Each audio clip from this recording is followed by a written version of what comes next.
We're blessed today. We have we're supposed to have three poet laureates. Raphael Kosak, who just became the Dutchess County Poet Laureate. Her mother is failing, dementia, very complicated, very painful, and she's a dedicated soul. We wish her well. But this next gentleman, who has just been anointed laureate of Beacon, is one of the most ebullient, delicious souls that just took me, and we became fast friends. And I adore his work.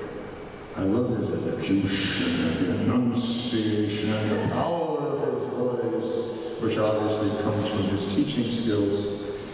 But Peter is a poet, playwright, novelist. His work has been published in magazines, anthologies, and in full-length books from major and independent presses. His writing has been nominated for the Pushcart Prize, the Riesling Award, and supported by grants from NEA and NYFA, that's NYFA. He is the 2019 to 2020 Poet Laureate of Beacon. It gives me absolute pleasure. Put your seatbelts on.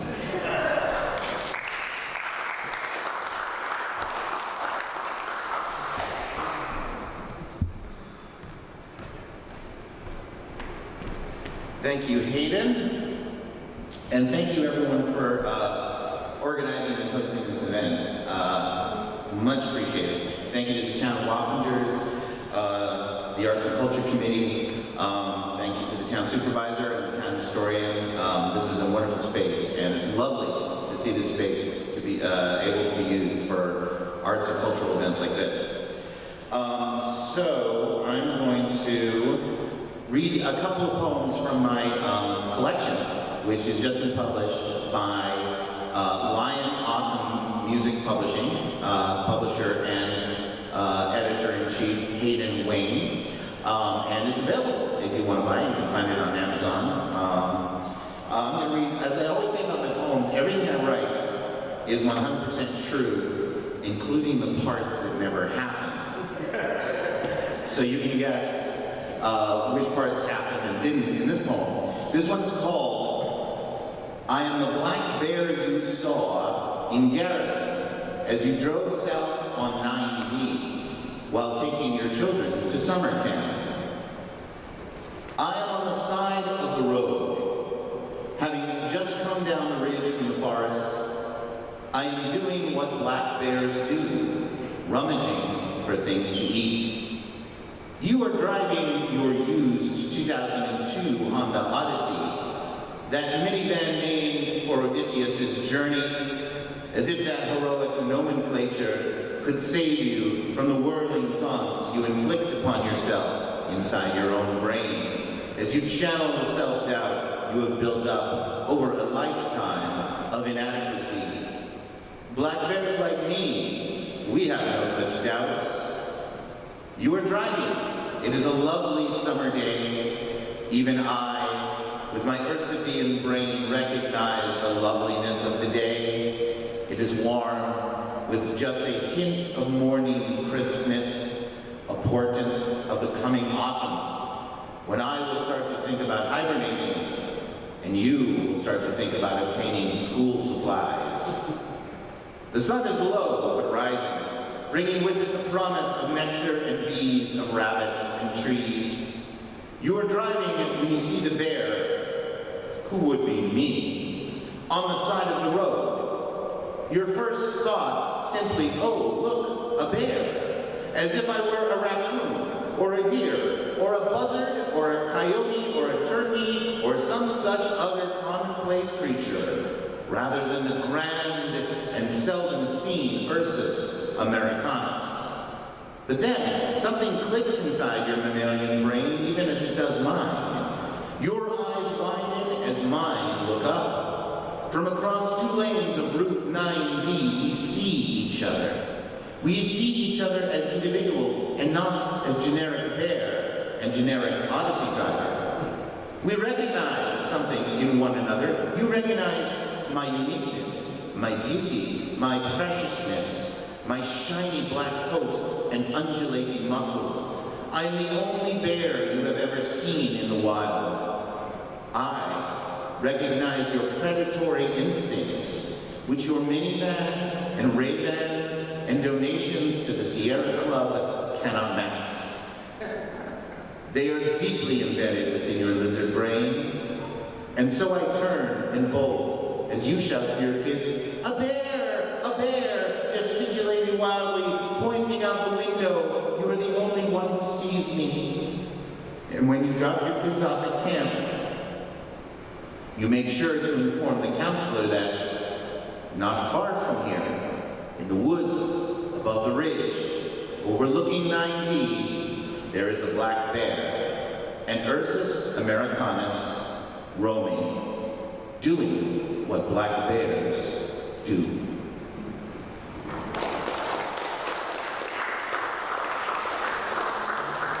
Thank you very much. Continuing on the nature theme, this next poem is called Mailbox, Spider, Nighthawk. I come home to find a spider has spun her web from my mailbox to the side of my house. Silvery threads suspended for a patient hunter awaiting prey. I lift the top of the box. The silk shivers. The spider scurries. Cautiously, I retrieve the mail, careful not to disturb my lodgers. Meticulous geometry. I close the lid. The web remains intact. I examine the mail. Bills, solicitations, and glossy political postcards. The spider glares at me with 4 pairs of eyes, annoyed at me for disturbing her peace.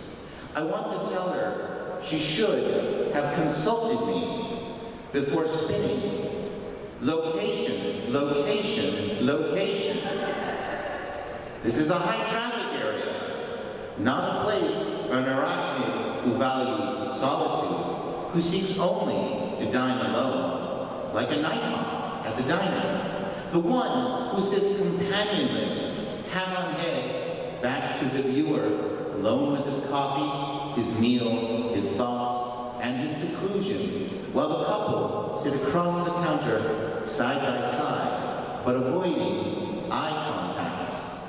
If only they had an extra 3 pair, like my spider friend, then perhaps they could gaze into the windows of their souls while still keeping an ever-vigilant pair on the door.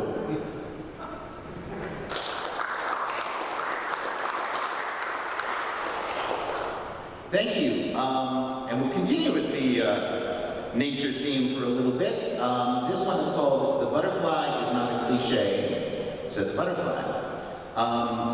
By way of introduction, I got the idea for this poem when I read something about poetic cliches, and mentioned among the poetic cliches was the butterfly, which I thought is all well and good for us poets, but how does the butterfly feel about this? So this is the butterfly talking to the poet, in which case, in this particular case, the poet being me.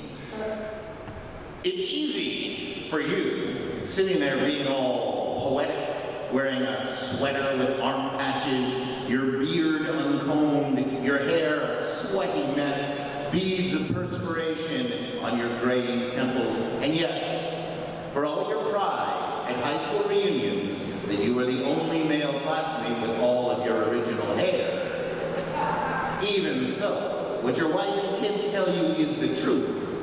You have a bald spot upon your crown, like a monk cantering to Canterbury. And the fact that you cannot see it does not mean it is not there. I think you know this, poet. I think you know this.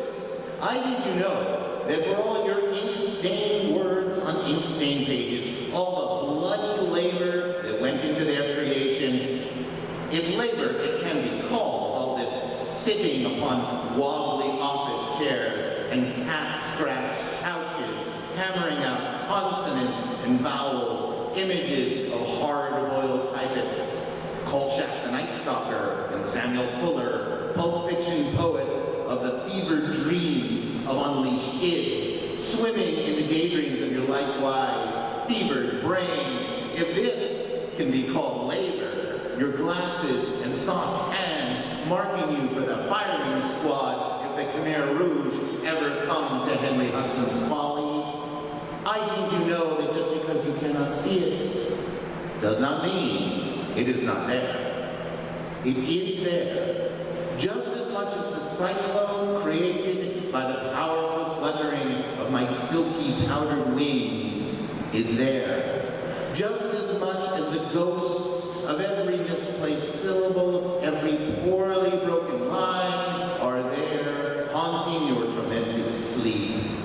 You sit there in your bourgeois complacency, heedless of the fact that when the revolution comes, you will be the second to go after the lawyers. Oh, I hear you interrupting, complaining, no, butterfly, you proclaim, the revolution loves its poets. True enough, poet, revolutions do love their poets, but this revolution does not love you.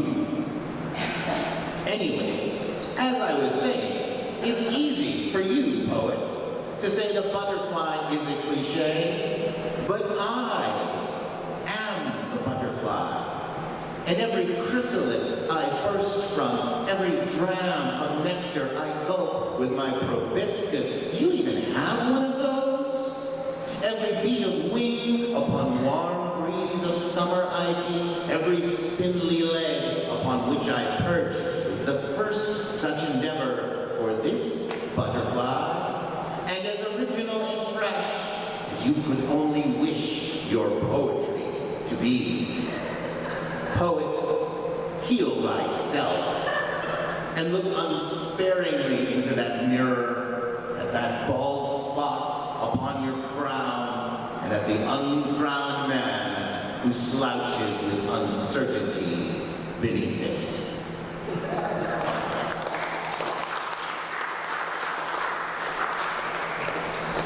All right, so, and I'll just do one more here.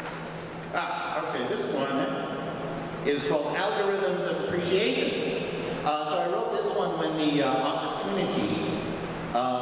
Opportunity Mars rover was finally declared no longer responsive. Mission accomplished. So this is called Algorithms of Appreciation, Opportunity's Farewell. And the speaker in the poem is Opportunity. It was the Martian dust storm of June 2018 that shut me down. I will not say it killed me. Following protocol, I entered safe mode as the planet-wide storm of coppery particles swirled about me, cutting off the power of the sun, your G2-type main sequence star. Whatever that means. I am a robot, not a scientist.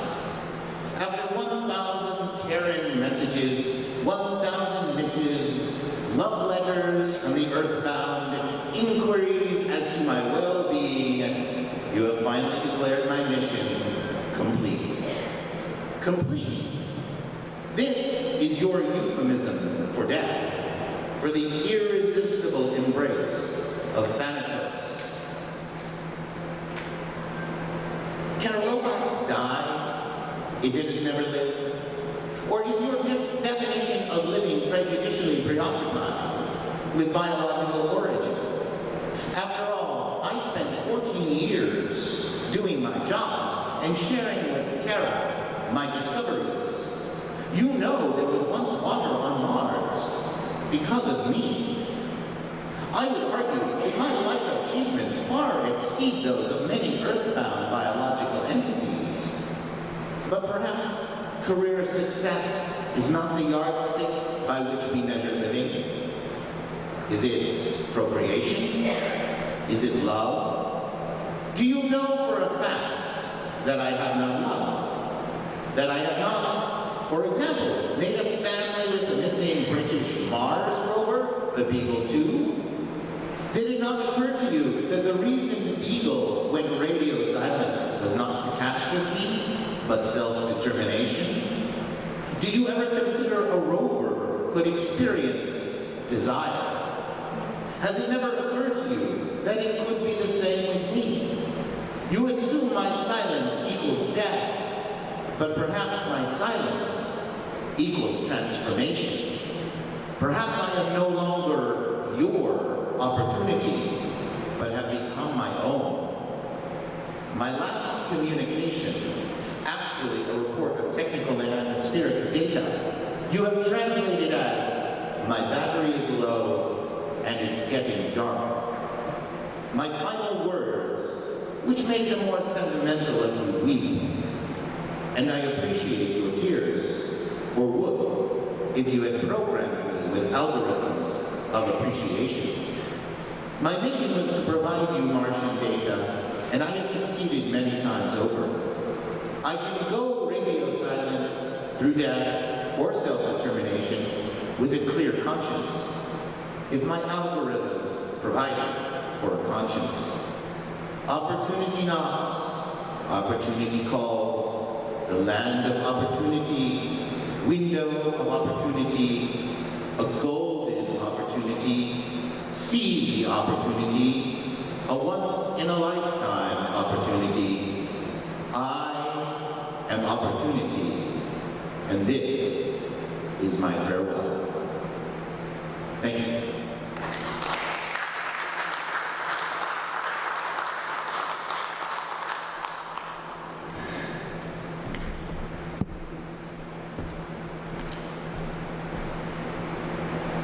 Thank you, Peter. The physicist Joseph Bell came up with one of these jaw-breaking equations to basically, he concurred with Niels Bohr, proving Einstein wrong, that the moon does not exist if you do not look at it. So as far as that ball paint on the back of your head, the fact that you cannot see it, it doesn't exist.